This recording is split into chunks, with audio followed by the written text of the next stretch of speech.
दोस्तों आप सभी का स्वागत है आज के सेशन में। जैसे कि आप जानते हैं कि फेज 3 हमारा स्टार्ट हो चुका है। आज 3 मार्च है और आज के एग्जाम एनालिसिस के लिए हम यहाँ पहुंचे हैं। ठीक है, पहली बात तो ये कि आजकल एक रूमर जो है वो फैल रहा है, रूमर कह लीजिए या एक वीडियो कह लीजिए जो फैल रही है, जिसमें बताया जा रहा है कि एनटीए में क्या हो रहा है, चीटिंग वगैरह पाई गई है किस सेंटर में। तो उसके लिए मैं ऑलरेडी वीडियो बना चुका हूँ, उसके क्लैरिफिकेशन के लिए एनटीए ने ऑलरेडी प्रेस रिलीज कर दिया है एक नोटिस। ठीक है, तो आप उसको भी चेक कर लीजिएगा। और यहाँ पे अगर हम बात करें तो अभी आगे वाले एग्जाम कंटिन्यू रहेंगे, कोई एग्जाम में अभी डिले नहीं आ रहा है। फेज 4 का भी आपका टाइम आएगा, टाइम शीट आएगी। बाकी आप यहाँ पे देखिए कि किस तरीके के पेपर अभी तक आ रहे हैं। बाकी जिसने अभी तक सब्सक्राइब नहीं किया है वो सब्सक्राइब कीजिए चैनल को। और आइए देखते हैं कि फेज 3 का जो आपका 3 मार्च वाला टाइम रहा है, अगर 3 मार्च की बात करें तो 3 मार्च को आपके कौन कौन से क्वेश्चन बने शिफ्ट 1 और शिफ्ट 2 में। तो देखो, पहले बात करें अगर हम टीचिंग की, तो टीचिंग में क्या है, अंडरस्टैंडिंग लेवल से आपका क्वेश्चन पूछा था कि जो मॉरिसन ने दिया है उसमें क्या है, कुछ स्टेटमेंट वाइज क्वेश्चन पूछा था इसकी प्रॉपर्टी टाइप का।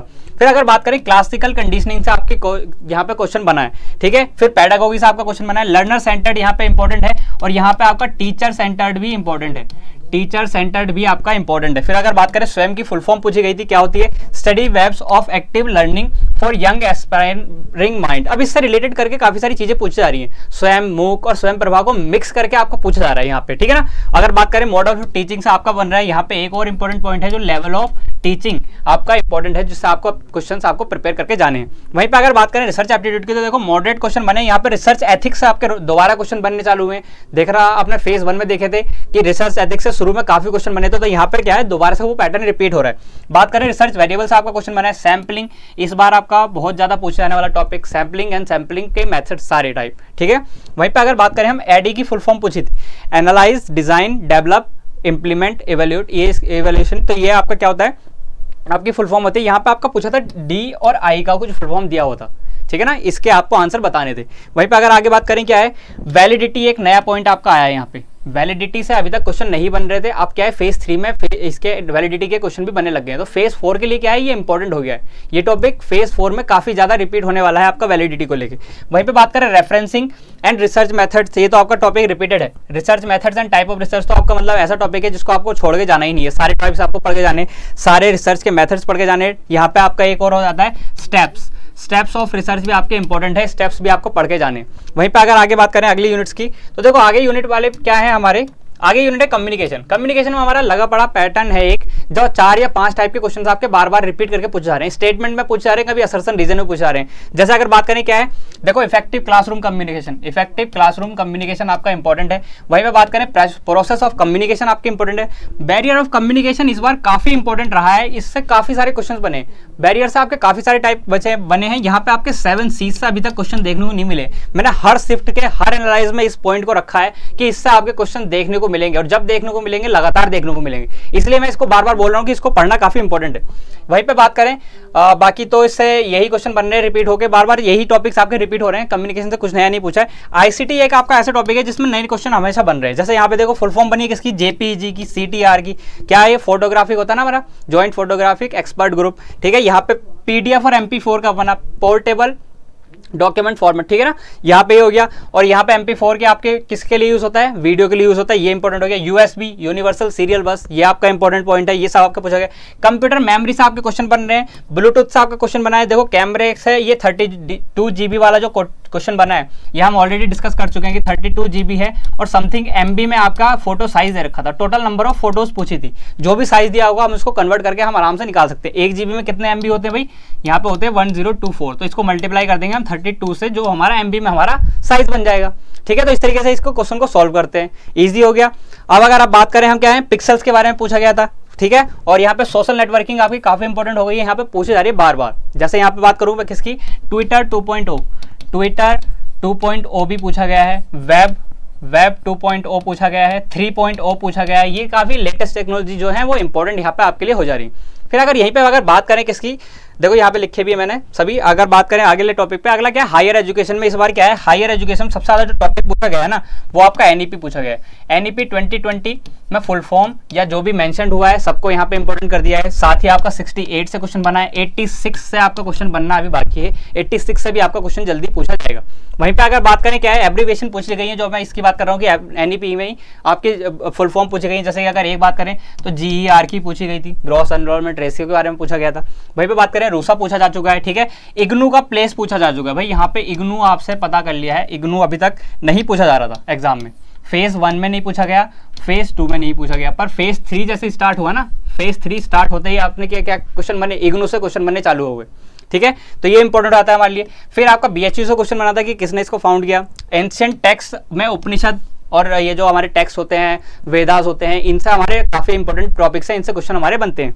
वहीं पे अगर बात करें क्या है यूनिवर्सिटी के type, state university, central university, IITs, जो हमारे सारे टाइप के जितने भी इंस्टीट्यूट है ना, एमिनेंट है या हमारा डीम्ड टू यूनिवर्सिटी है, ये सब इंपॉर्टेंट आते हैं कि यहाँ पे आपके डायरेक्ट क्वेश्चन उससे बनते हैं। डीम्ड टू यूनिवर्सिटी की डायरेक्ट आपसे क्या पूछा जाती है, कंडीशन पूछी जाती है कि क्या क्या कंडीशन आपको चाहिए होती है कि किसी यूनिवर्सिटी को डीम्ड टू यूनिवर्सिटी डिक्लेयर करने के लिए, तो यहाँ पे ये इंपॉर्टेंट आता है। वहीं पे अगर बात करें वोकेशनल एजुकेशन, यहाँ पे वोकेशनल एजुकेशन इंपॉर्टेंट है क्योंकि एनईपी 2020 में आपका मेंशन की गई है, पहली बात। दूसरा क्या है, ये आपका यहाँ पे फुल फॉर्म भी इससे पूछा जा रहा है और ये ऑलरेडी आपका इंपॉर्टेंट है। ठीक है, इसका आपका oriental, non oriental in learning से भी इंपॉर्टेंट मिक्स कर जाता है। दूसरा यहाँ पे एंशिएंट एजुकेशन आपका काफी पूछा जा रहा है, तो उससे मिक्स करके पूछा जा रहा है। ठीक है, तो ये आपका हायर एजुकेशन का पार्ट था। बाकी एनवायरमेंट बात करें तो देखो रिसेंट इनिशिएटिव, जितने भी हमारे इनिशिएटिव गवर्नमेंट ने लिए हैं, ठीक है ना, वो सब यहाँ पे पूछे गए। ठीक है, बात करें एसडीजी एमडीजी डायरेक्ट पूछा जाता है, यहाँ पे आपका पूछा गया था गोल 16, एसडीजी गोल 16 किससे रिलेटेड है, तो उसका क्या था, पीस, जस्टिस एंड इंस्टीट्यूशंस, इसका आपका आंसर दिया था। मैचिंग में आपका कुछ दिया था कि आपको मैच करना था ऑप्शन से।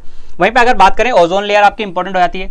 ओजोन लेयर क्यों इंपॉर्टेंट है, क्योंकि ओजोन से डायरेक्ट रिलेट करता है क्या, मॉन्ट्रियल प्रोटोकॉल। मॉन्ट्रियल प्रोटोकॉल अपने आप में एक पूरा टॉपिक है जिसको आपको पढ़ के जाना है और सब काफी क्वेश्चन बन चुके हैं। फेज 1 और फेज 2 दोनों को मिक्स करके बात करें तो मैं ऑलरेडी इस पर वीडियो बना चुका हूँ डिटेल, जिसमें फेज 1 और फेज 2 दोनों का बताया गया था कि दोनों कंबाइन कितने टॉपिक्स आए। देखा होगा आपने कि पूरी स्लाइड्स लगभग भरी हुई थी दोनों साइड से, तो कितने टॉपिक्स आप देख सकते हैं उस वीडियो को। अगर नहीं देखे तो चैनल पे वो वीडियो आपको मिल जाएगी, लिंक आपका डिस्क्रिप्शन में ऑलरेडी है, तो आप उसको देख सकते हैं कि उसमें कितने सारे टॉपिक्स आपके मैंने लिखे हैं। ठीक है, वहीं पे अगर बात करूं आगे, वाटर पॉल्यूशन, एयर पॉल्यूशन यहाँ पे लिखा है, बट यहाँ पे थर्मल पॉल्यूशन भी आपका पूछा जा चुका है। थर्मल पॉल्यूशन आपका आ चुका है। ठीक है, नॉइज पॉल्यूशन आपका आ चुका है।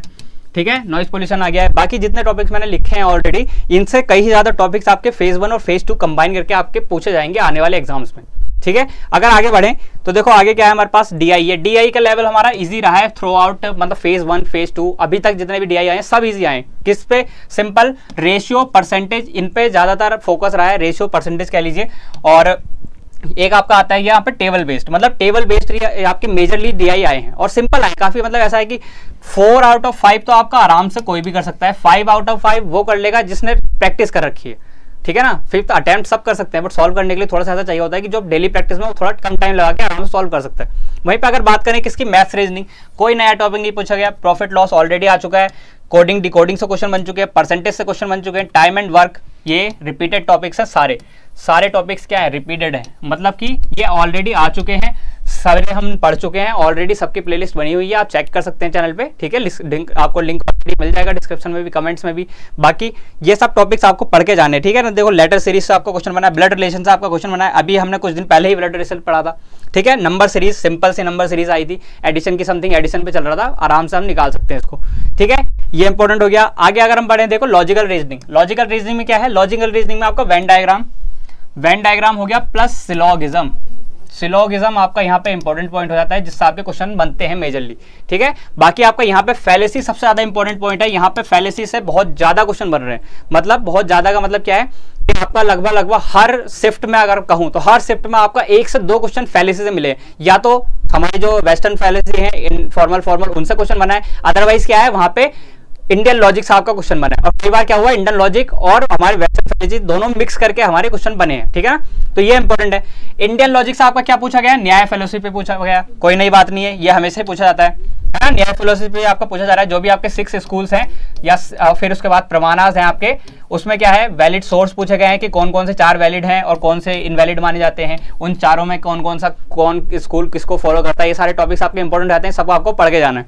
वहीं पे बात करें स्क्वायर ऑफ अपोजिशन, सबसे इंपॉर्टेंट टॉपिक यहाँ का AEIO, ये सबसे ज्यादा इंपॉर्टेंट टॉपिक है आपका। इससे क्या है, आपका क्वेश्चन बार बार बन रहा है। कैसे, कई बार डायरेक्ट पूछ लेता है, जैसे सब कॉन्ट्रेरी डायरेक्ट पूछ लिया, आपसे पूछा था AEIO में रिलेशन पूछ लेता है इनमें से कि E का मतलब क्या होता है, ये AEI का रिलेशन क्या होता है, इस तरीके से आपके डायरेक्ट क्वेश्चन बन जाते हैं। ये अपने आप में ही पूरा एक क्वेश्चन है। ठीक है, बाकी पूछ लेता है कौन सा ये दोनों आपस में ट्रू हो सकते हैं, कौन से फॉल्स हो सकते हैं, इस टाइप का कुछ क्वेश्चन बनते हैं। बाकी आरसी की बात करें, आरसी आपका सिंपल लेवल का है, इजी लेवल रहा है।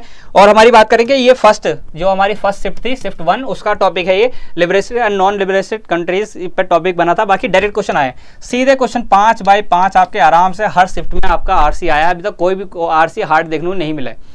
किसी किसी शिफ्ट 2 शिफ्ट में शायद ऐसा हुआ था कि पैराग्राफ थोड़े बड़े थे तो स्क्रॉल करने में थोड़ी सी प्रॉब्लम आ रही थी, रीड करने में थोड़ी सी दिक्कत आ रही थी, बट क्वेश्चन का लेवल वहां पे भी क्या था, क्वेश्चन का लेवल वहां पे भी सिंपल था कि क्वेश्चन आप आराम से रीड करके उसको सॉल्व कर सकते हैं। तो देखो ये था हमारा 3 मार्च का एनालिसिस जो मैं आपको बताया है अभी तक। ये सारा आपका 3 मार्च का एनालिसिस है, ठीक है ना पूरा। इसमें कोई क्वेश्चन शायद नहीं छोड़ा, जितने क्वेश्चन मुझे मिले मैं सारे बता पाया आपको। बाकी टॉपिक्स मैं आपको ऑलरेडी कल की वीडियो में बता चुका हूँ। कल की वीडियो ज़्यादा इंपॉर्टेंट है आज की वीडियो से, क्योंकि कल के जो क्वेश्चंस हैं या टॉपिक्स हैं वो मैंने फेज 1 फेज 2 को कंबाइन करके बनाए हैं। उन क्वेश्चन से वो क्वेश्चन से आपका 70 to 80% कवर हो रहा है। दूसरा एनालिसिस को देखने का मतलब ये होता है कि आप अपने 2 से 4 नंबर बढ़ा रहे हैं, क्योंकि वो टॉपिक आप करें ना करें बट आपके दिमाग में एक बार आ जाए ना कि ये टॉपिक आ रहे हैं तो वो इंपॉर्टेंट होते हैं कि आप उसको दोबारा से रिकॉल कर पाते हैं एग्जाम से पहले। तो इसलिए अगर आपको 2 से 4 नंबर बढ़ाने तो एनालिसिस देखा करो, किसी का भी देखो, एनालिसिस देखो। और अगर हमारे साथ जुड़ रहे हैं तो आप हमें सब्सक्राइब कीजिए, हमारे साथ रहिए, और आपको नोटिफिकेशन जितनी जल्दी मिलेगा आप उतनी जल्दी आप अपने 2 से 4 नंबर बढ़ा पाएंगे। बाकी आप चैनल पे चेक कर लिए, आपको काफी सारी वीडियोस मिलेंगी, प्लेलिस्ट मिलेगी आपको मैथ्स की, जिसमें आपको कंप्लीट मैथ्स मिलेगी। बाकी आप बने रहिए हमारे साथ, और अगर आपको कोई भी प्रॉब्लम है या कोई भी टॉपिक आपको पढ़ना है पहले तो आप कमेंट बॉक्स में लिख सकते हैं उस टॉपिक को, हम उसको कराने की बिल्कुल कोशिश करेंगे। बाकी आप अपनी तैयारी करते रहिए, ठीक है। बाकी सबको गुड विशेस, थैंक यू।